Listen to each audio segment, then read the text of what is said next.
Good morning friends. हमारे सफ़र के एक नए दिन की शुरुआत हो चुकी है और एक नई सुबह आप देख सकते हैं। हम हैं इस वक्त काज़ा में और हम कल शाम को ही काज़ा पहुंचे थे। हमारी होटल की बैल्कनी से बैक साइड का ये व्यू आप देख रहे हैं। पूरा काज़ा शहर इस टाइम लगभग सो रहा है। हम काफ़ी जल्दी उठ गए हैं और जस्ट अभी कुछ देर पहले ही सनराइज़ हुआ है।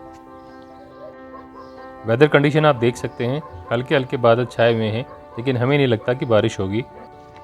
लाहौल स्पीति के इस रोड ट्रिप के छठे दिन की शुरुआत दोस्तों हम सुबह काज़ा से कर रहे हैं।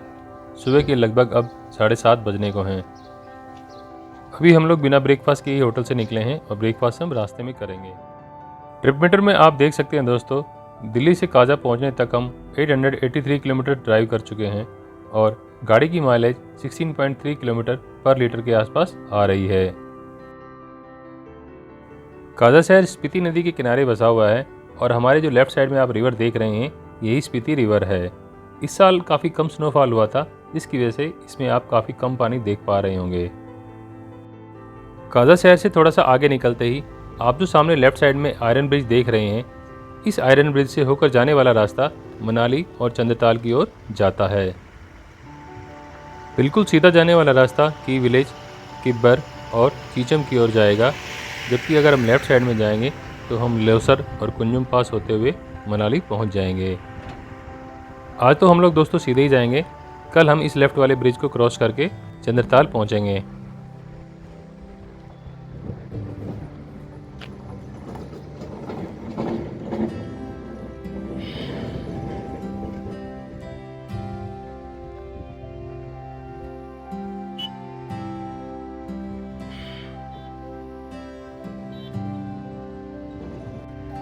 कुंजुम पास 78, लोसर 56, किब्बर 20 और की मोनेस्ट्री यहाँ से अप्रॉक्सीमेट 12 किलोमीटर के आसपास है दोस्तों।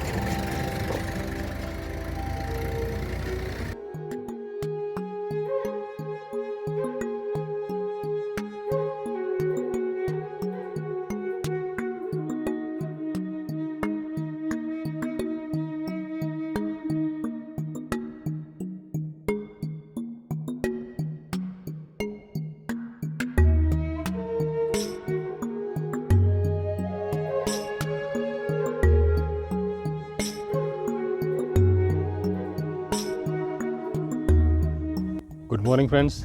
आज हमारे सफ़र का छठा दिन है और आज हमने सुबह 7:15 बजे करीब काज़ा से शुरुआत की है। हम जा रहे हैं की मोनेस्ट्री और उसके बाद जहाँ भी जाएंगे आपको दिखाते जाएंगे। आप बने रहिए हमारे साथ। काज़ा से किब्बर की ओर जाने वाली रोड अब पहले के मुकाबले में काफ़ी चौड़ी हो गई है और काफ़ी वेल मेंटेन्ड है। इस ट्रिप में दोस्तों हमें दिल्ली से लेकर काज़ा तक अभी तक रोड से रिलेटेड कोई खास प्रॉब्लम महसूस नहीं हुई है। आप किसी भी छोटी या बड़ी गाड़ी से आराम से काज़ा पहुंच सकते हैं। इस ट्रिप के दोस्तों पिछले 8 एपिसोड बन चुके हैं और हमने हर एपिसोड में रोड कंडीशंस के बारे में आपको बखूबी दिखाया है। अगर आपने वो वीडियो किसी वजह से मिस कर दिए हैं तो आप मेरे YouTube चैनल पर जाकर प्लेलिस्ट सेक्शन में या फिर वीडियो के एंड में जाकर कार्ड पर क्लिक करके पूरी प्लेलिस्ट सेक्शन में आप सारे वीडियोस देख पाएंगे।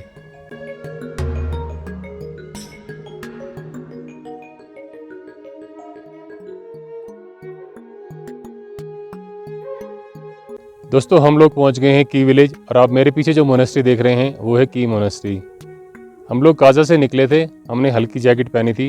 हमने सोचा थोड़ी सी ठंड है, लेकिन यहाँ आते आते पता चल रहा है ठंड काफ़ी ज़्यादा है। मुझे अपनी फुल जैकेट निकालनी पड़ी है। हमें वहाँ पे ब्रेकफास्ट नहीं मिल पाया था क्योंकि अर्ली मॉर्निंग में हमारे रेस्टोरेंट में, हमारी जो होटल का रेस्टोरेंट था, वहाँ कोई आया नहीं था। हम यहाँ हल्का सा ब्रेकफास्ट करेंगे और उसके बाद पहुँचते हैं की मोनेस्ट्री। आप बने रहिए हमारे साथ। की गांव में एंट्री करने से पहले ही दोस्तों हमें की मोनेस्ट्री दिखाई देनी शुरू हो जाती है। ये मोनेस्ट्री अपने पूर्व की ओर एक विशाल पर्वत की ओट में सदियों से शान से मौजूद है।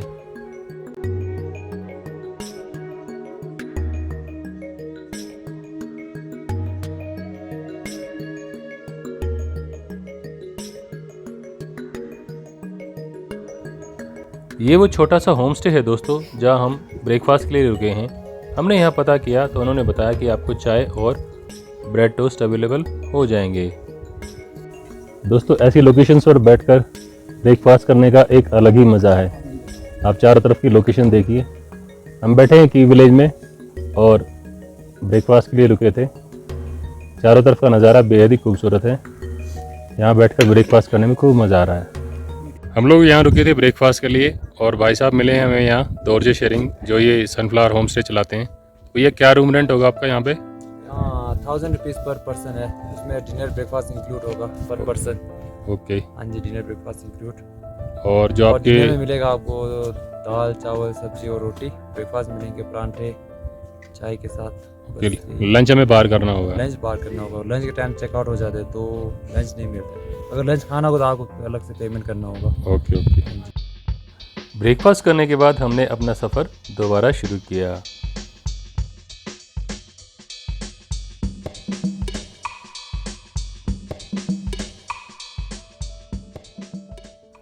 हम लोग की गांव की सीमा में प्रवेश कर चुके थे और इस मेन गेट में एंट्री करने के बाद की गांव को क्रॉस करके ही मोनेस्ट्री का रास्ता आता है।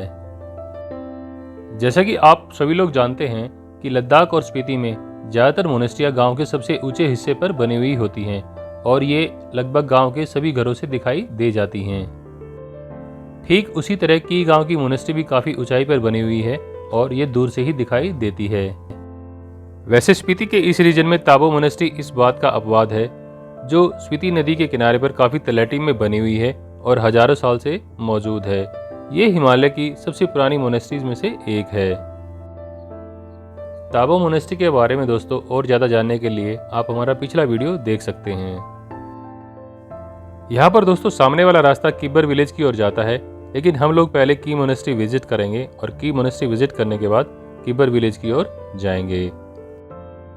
अगर दोस्तों वीडियो आपको अभी तक पसंद आ रही है तो वीडियो में आगे बढ़ने से पहले वीडियो को लाइक और चैनल को सब्सक्राइब अगर आपने अभी तक नहीं किया है तो चैनल को सब्सक्राइब करना बिल्कुल भी मत भूलिएगा। की वैली में एंट्री करने से पहले रोड से वैली का नज़ारा काफ़ी खूबसूरत है दोस्तों। आप वहाँ पर कुछ देर रुके बिना रह नहीं पाएंगे। आप वहाँ पर कुछ देर रुकिए, पूरे वैली के व्यू का मज़ा लीजिए, कुछ फ़ोटो क्लिक कीजिए और उसके बाद आगे बढ़िए।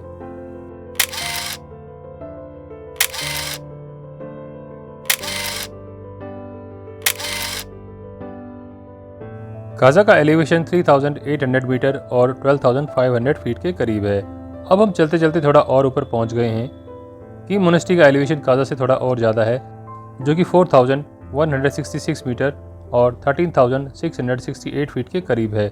मतलब यह है कि हम काजा से लगभग 1,168 फीट और 366 मीटर्स के करीब ज़्यादा हाइट पर हैं। की मोनेस्ट्री, जिसे स्थानीय भाषा में की गोम्पा भी कहा जाता है, की खोज लगभग 11वीं शताब्दी में हुई थी। अपनी स्थापना से लेकर अभी तक कभी आक्रमणकारियों के द्वारा और कभी प्राकृतिक आपदाओं जैसे भूकंप वगैरह के कारण ये कई बार उजड़ी और कई बार बसी है, लेकिन इन सब के बावजूद आज भी ये मोनेस्ट्री आपके सामने अपने गौरवशाली इतिहास के साथ उतनी ही शान से खड़ी है। मोनेस्ट्री के साथ में बने हुए इस पार्किंग लॉट में टूरिस्ट को अपनी गाड़ियां छोड़नी होती हैं। टूरिस्ट को आगे का सफ़र पैदल ही तय करना होता है।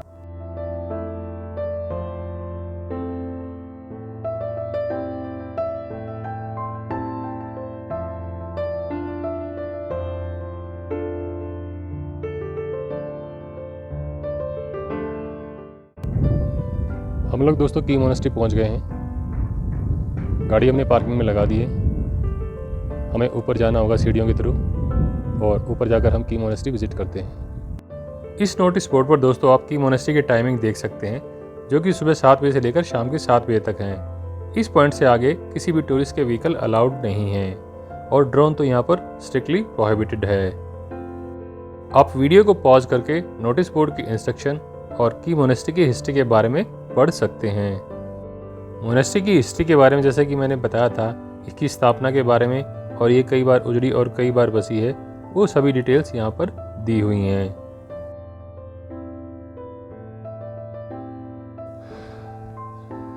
दोस्तों ये मोनेस्ट्री काफ़ी हाइट पे है, तो पार्किंग के बाद आपको ऊपर थोड़ी सी चढ़ाई करनी पड़ेगी। ज़्यादा हाइट और ऑक्सीजन का लेवल कम होने की वजह से आप ये दूरी धीरे धीरे तय कर सकते हैं।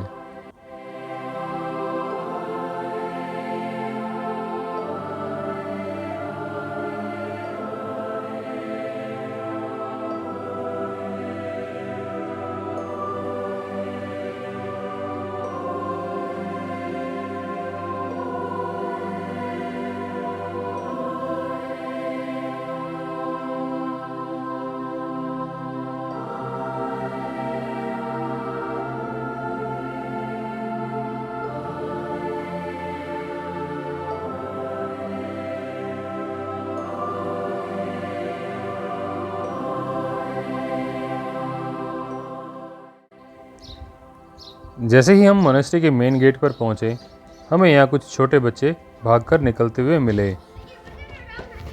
ये वो छोटे बच्चे हैं जो यहाँ पर स्कूल में भी पढ़ते हैं और बौद्ध भिक्षु की शिक्षा भी ग्रहण करते हैं। काफ़ी खुशी से तेज़ी से बाहर की ओर निकलते हुए इन बच्चों को देखकर ऐसा लग रहा था जैसे ये किसी जटिल प्रक्रिया से होकर गुजर रहे हैं और छूटने की खुशी मना रहे हैं। झूले झूले झूले झूले। ये बौद्ध भिक्षु बालक अपनी मस्ती में मस्त थे और उन्हें किसी बात की परवाह नहीं थी। मैंने आपकी वीडियो बना ली है, अब अंदर दिखाऊंगा शैतानी कैसे कर रहे थे।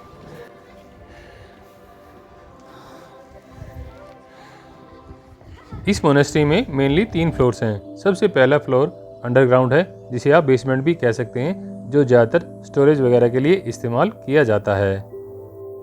वहाँ पर जाने के लिए पार्किंग के राइट साइड से भी बाहर की तरफ से एक रास्ता बना हुआ है। मोनेस्ट्री की सीढ़ियाँ चढ़ने के बाद हम इस गलियारे से होते हुए पहले फ्लोर पर बने हुए असेंबली हॉल तक पहुँच जाते हैं।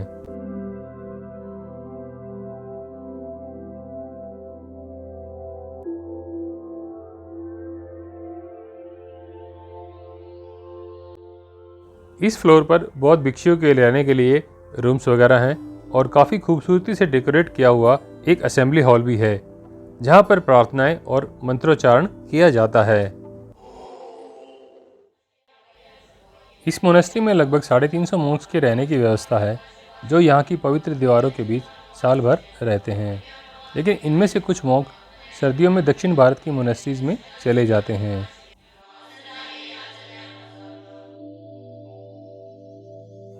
नए असेंबली हॉल के साथ से ही एक रास्ता अंदर की ओर गोम्पा के पुराने हिस्से की ओर जाता है।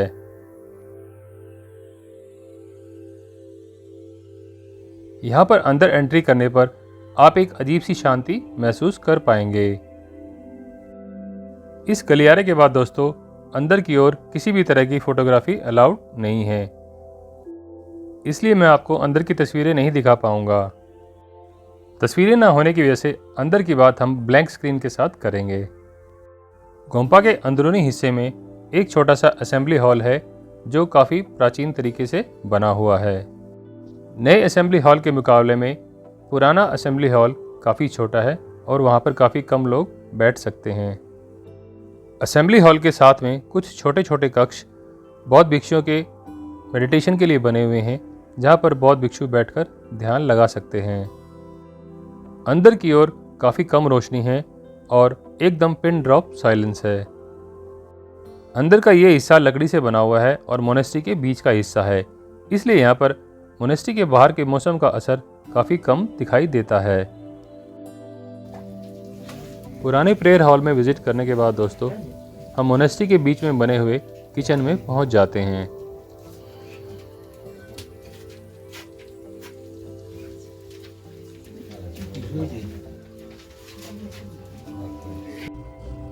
हम लोग हैं दोस्तों इस वक्त की मोनेस्ट्री के अंदर, और इस वाले पोर्शन में जो भी विजिटर्स आते हैं उनको ये जो प्रसाद के रूप में ऑफरिंग्स दी जाती हैं और एक स्पेशल टी यहाँ पे ऑफ़र की जाती है, जो आपके लिए सबके लिए फ्री ऑफ कॉस्ट होती है। आप चाहे तो जो भी आप चाहें यहाँ पे डोनेट करके जा सकते हैं। यहाँ पर मिलने वाली ये चाय विदाउट मिल्क और हर्बल होती है। इस किचन में दोस्तों चाय के साथ साथ प्रसाद के रूप में हमको मिलती है मूंगफली और भुने हुए आटे के साथ मिक्स की हुई शुगर या बूरा, जिसे नॉर्थ इंडिया में लोकल लैंग्वेज में कसार भी कहा जाता है। यहाँ पे प्रार्थना घर में रखने के लिए दिए तैयार किए जा रहे हैं, जिनमें घी डाला जा रहा है। आप देख सकते हैं केटली में घी को गर्म किया गया है, लेकिन डालते डालते ठंड की वजह से ये साथ साथ जमता भी जा रहा है। दिए में बाती को सीधी रखने के लिए बाती को पतला रखा जाता है और एक अलग टेक्निक का प्रयोग किया जाता है, जिससे घी काफ़ी देर तक चलता रहे और जोत काफ़ी देर तक जलती रहे। यहाँ पर जो दिए हैं वो भी स्पेशल किस्म के हैं और इनके सेंटर में एक छेद है। एक राइट एक लेफ्ट बना के, मतलब फिर वो ऊपर इसमें धागा लगाया हुआ है? नहीं, सिर्फ रुई। नहीं, एक अलग से धागा होता है इसका, रुई नहीं होता है। अच्छा, रुई का भी बनाते हैं। ये सिर्फ धागा है? हाँ जी, सूत। ये नीचे से चौड़ा किए ना बिल्कुल स्ट्रेट खड़ा होता है। हाँ जी, ये चीज़ मैंने एक अलग नोटिस की है। इसके अंदर कैसे लगाते हैं इसको? ये इसके अंदर नीचे खुद एक छेद डालेंगे। अच्छा, उसके अंदर छेद में डाला हुआ है, इसके अंदर छेद है। अच्छा, ओके ओके। हम लोग ये सोच रहे थे कि ये बिना इसके नीचे से इसका सरफेस चौड़ा किए बिना हाँ जी। ये कैसे टिका हुआ है, जैसे अखंड ज्योति इसमें तो होल में टिका हुआ है ये। हाँ सेंटर में छेद है ना, उसमें दबा देती है उसको सेंटर। दिए में पहले थोड़ा घी डाला जाता है और जब वो थोड़ा घी जम जाता है उसके बाद दिए को पूरी तरह से भरा जाता है ताकि बाती गर्म होकर और नरम होकर लुढ़क ना जाए। इसके बाद दोस्तों हम पहुंचते हैं मोनेस्ट्री के सबसे ऊपर वाले फ्लोर पर। अभी यहाँ पर छत पर जाना अलाउड नहीं है, लेकिन जब मैं 2013 में आया था तब यहाँ इस तरह की कोई रेस्ट्रिक्शंस नहीं थी। उस वक्त दोस्तों हमने छत पर पहुंचकर स्पीति घाटी के व्यूज को पूरी तरह एंजॉय किया था।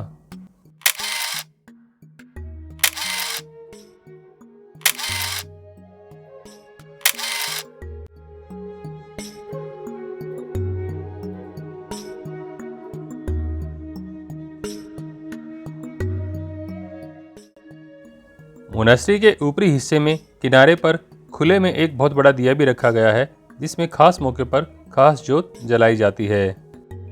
स्पीति नदी के इस ओर बसे की गांव और दूसरी ओर बसे रंगरी गांव से यह जोत खास मौकों पर जलने के बाद दूर से ही दिखाई देती है।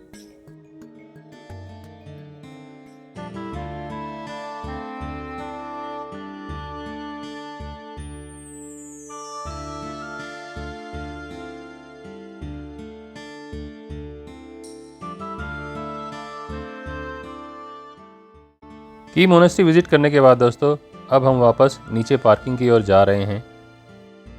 पार्किंग के साथ में ही छोटे बच्चों का स्कूल बना हुआ है जहां पर कंस्ट्रक्शन का कुछ काम चल रहा था। मेरी लास्ट विजिट के दौरान ये जगह खुली हुई हुआ करती थी और बच्चे यहां पर फुटबॉल खेला करते थे, जो शायद अब पॉसिबल नहीं हो पाएगा।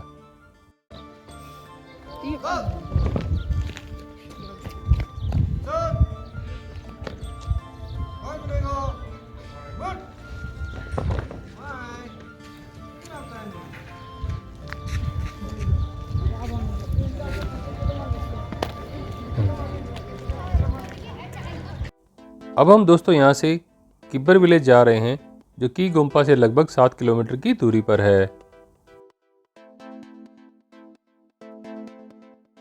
कुछ देर के बाद ही दोस्तों हमें किब्बर विलेज अपनी लेफ्ट साइड में दिखाई देने लग जाता है। कई बार मंजिल से ज़्यादा दोस्तों सफ़र का मज़ा आता है और स्पीति के इस सफ़र में हमें सफ़र में ही ज़्यादा मज़ा आ रहा है। आप सामने देख सकते हैं कितने ब्यूटीफुल व्यूज़ हैं और यही स्पीति की सबसे बड़ी खूबसूरती है। किब्बर अपनी वाइल्ड लाइफ सेंचुरी के लिए भी फेमस है और यहाँ पर पाए जाने वाले जानवरों में तिब्बतन वुल्फ और स्नो लेपर्ड प्रमुख हैं। विंटर्स में लोग अक्सर यहाँ पर स्नो लेपर्ड को देखने के लिए आते हैं और कई कई दिनों तक स्नो लेपर्ड का इंतजार करते हैं।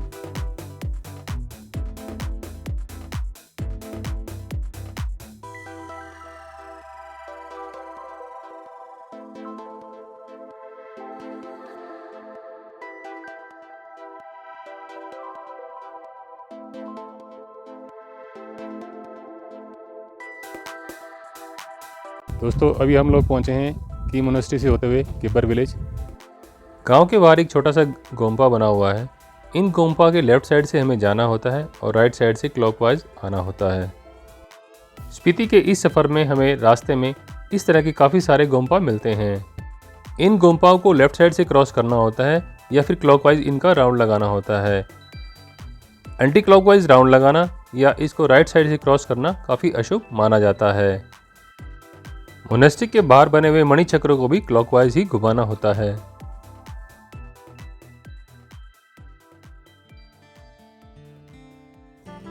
किब्बर गांव के ज़्यादातर लोग खेती करते हैं। खेती करके ही ये लोग अपनी गुजर बसर करते हैं।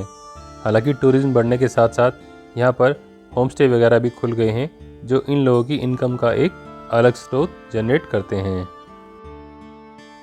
फसलों को जानवरों से बचाने के लिए आधुनिक किस्म की बाड़ लगाई गई है जिसमें करंट छोड़ा जाता है। यहाँ पर ज़्यादातर मटर की खेती की जाती है और यही इनकी आय का मुख्य स्रोत है। लगभग 370 लोगों की आबादी वाला यह गांव दिन में भी काफ़ी शांत है। सुबह के लगभग 10 बज चुके हैं और यहाँ पर एक अजीब सी शांति है। ऐसा लग रहा है जैसे यहाँ पर बहुत कम लोग रहते हैं।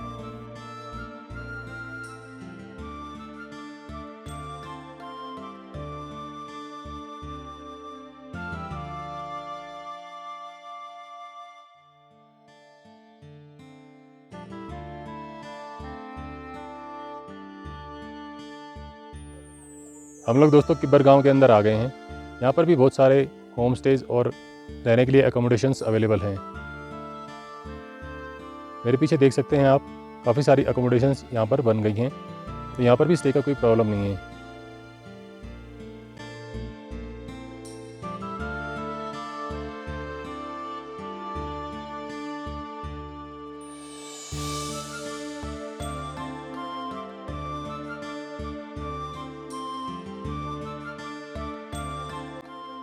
हमें थोड़ी सी भूख लगाई थी तो हमने यहाँ पर लंच के लिए पता किया।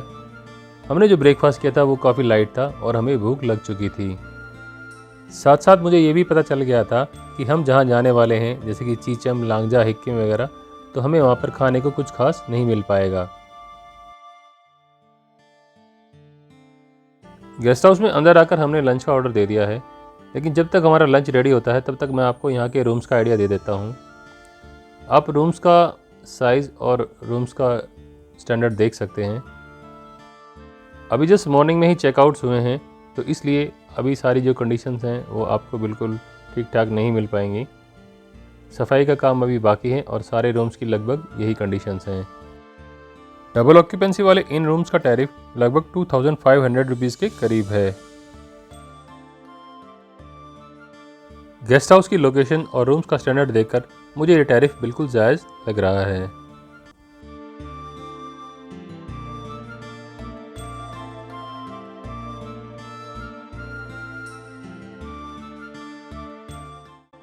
हम लोग दोस्तों बैठे हैं इस वक्त किब्बर के एक रेस्टोरेंट में और हमने यहाँ पे थोड़ा सा लंच किया है और आप पीछे देख सकते हैं कितनी तेज़ हवाएं चल रही हैं। लंच करने के बाद दोस्तों हमने अपना सफ़र किब्बर से चीचम की ओर शुरू किया। हम लोग किब्बर गांव में से होकर जाने वाले रास्ते से ही चीचम पहुंचेंगे। वैसे एक रास्ता गांव के बाहर की तरफ से भी जाता है। गांव के अंदर वाला रास्ता काफ़ी ऊंचा नीचा है, कभी आप एकदम ऊपर पहुंच जाते हैं और कभी आप एकदम ढलान उतरने लग जाते हैं।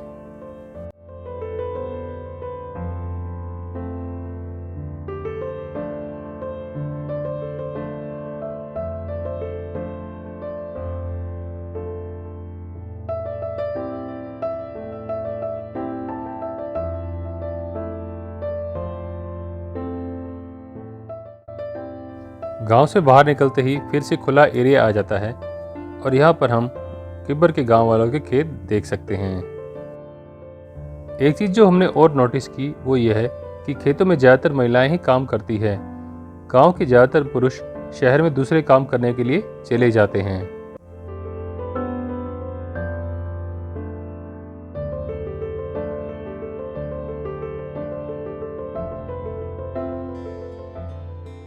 किब्बर गांव से चीचम ब्रिज की दूरी लगभग 3 किलोमीटर की है और चीचम गांव लगभग 6 किलोमीटर के करीब है। ब्रिज तक पहुंचने में लगभग 10-15 मिनट का टाइम लगता है। किब्बर को गुड बाय बोलने के बाद हम लोग कुछ देर में ही चीचम ब्रिज पहुंच गए। चीचम का यह ब्रिज लगभग 1000 फुट गहरी खाई के ऊपर बना हुआ है और इस खाई को सांबा लांबा नाला के नाम से भी जाना जाता है। दोस्तों आप मेरे पीछे देख सकते हैं, वो है चीचम ब्रिज। एशिया का सबसे ऊंचा सस्पेंशन ब्रिज है ये।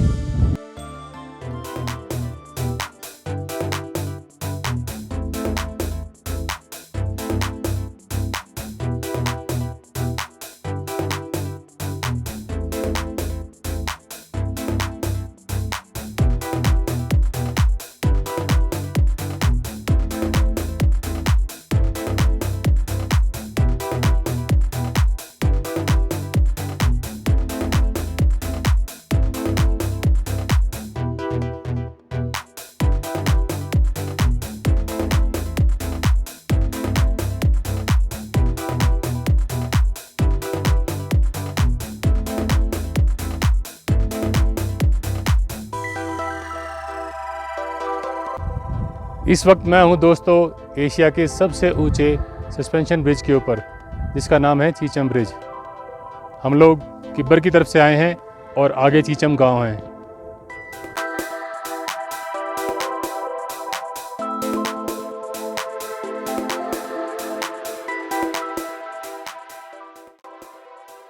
जैसा कि आप देख पा रहे हैं, इस ब्रिज की चौड़ाई काफ़ी कम है और एक वक्त में एक ही गाड़ी इधर से गुजर सकती है। अगर आप ब्रिज के ऊपर खड़े होकर नीचे खाई में झांकेंगे तो लगभग 1000 फुट की गहराई को देखने के बाद कुछ देर के लिए आपकी सांसें थम जाएगी। सी लेवल से लगभग 4500 मीटर या फिर 13,596 फीट की ऊंचाई पर बने इस ब्रिज के बनने के बाद किब्बर से लोसर के लिए डिस्टेंस 40 किलोमीटर का कम हो गया है। पहले यहाँ से चंद्रताल या मनाली जाने के लिए वापस काजा पहुंचकर काफ़ी घूमकर जाना पड़ता था। इस गहरी खाई में दोस्तों बाईं तरफ काफ़ी ध्यान से देखने पर नीचे एक ट्रक पड़ा हुआ दिखाई देता है। बताया जाता है कि काफ़ी सालों पहले दुर्घटनावश ये ट्रक इस खाई में गिर गया था। हालांकि दुर्घटना होने से पहले ड्राइवर ने कूदकर अपनी जान बचा ली थी, लेकिन कई साल बीत जाने के बावजूद भी इस गहरी खाई से ये ट्रक आज तक निकाला नहीं जा सका है।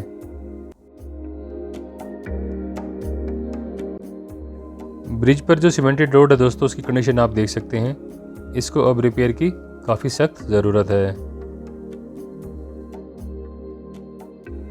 हालांकि टूरिस्ट को इन चीज़ों से कोई फ़र्क नहीं पड़ता और वो अपने सफ़र को पूरी तरह एंजॉय करते हैं।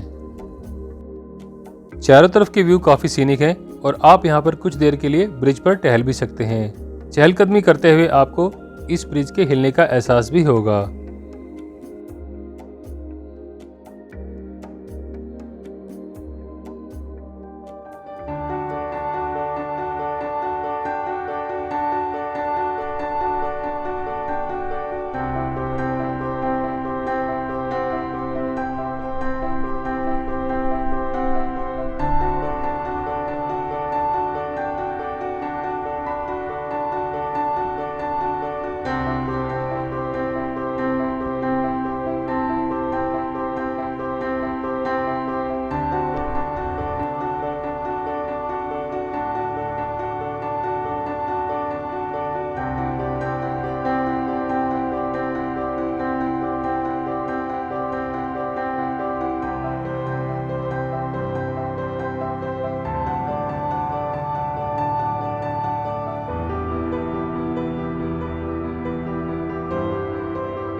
ब्रिज की दूसरी साइड से आप व्यू देखिए दोस्तों, ये चीचम विलेज वाली साइड है और ये वाला रास्ता चीचम गांव की तरफ जाता है। चीचम गांव यहाँ से लगभग 3 किलोमीटर दूर है। जिन लोगों को आगे लोसर और मनाली साइड जाना होता है वो सीधे निकल जाते हैं चीचम होते हुए, और जिन लोगों को वापस काजा या लांगजा, कॉमिक या हिक्किम जाना होता है वो लोग यहीं से वापस चले जाते हैं। अब ये वो बेस है दोस्तों जहाँ पर तारों से बने हुए इस ब्रिज का पूरा दारोमदार टिका हुआ है। ब्रिज का सारा वेट इन्हीं तारों के ऊपर है और इन तारों को इस बेस के अंदर आप देख सकते हैं कैसे नट बोल्ट से टाइट किया हुआ है। ये जो लॉक्स लगे हुए हैं ये सभी इस ब्रिज की जान हैं। ब्रिज के दोनों तरफ इस तरह के बेस बने हुए हैं जहां दोनों साइड से तारों को लॉक किया गया है। दोपहर के लगभग 12 बज चुके हैं। अब हम वापस काजा की ओर जाएंगे और वहां से अपना सफ़र लांगजा, कॉमिक और हिक्किम के लिए कंटिन्यू करेंगे। लांगजा, कॉमिक और हिक्किम के बारे में दोस्तों मैं आपको अपने अगली वीडियो में बताऊंगा। अगर आपको आज का ये वीडियो अच्छा लगा है तो वीडियो को एंड करने से पहले वीडियो को लाइक अगर आपने अभी तक नहीं किया है और चैनल को सब्सक्राइब नहीं किया है तो वीडियो को लाइक और चैनल को सब्सक्राइब करना बिल्कुल भी मत भूलिएगा। आपसे मुलाकात होगी अगले वीडियो में, तब तक के लिए जय हिंद, जय भारत।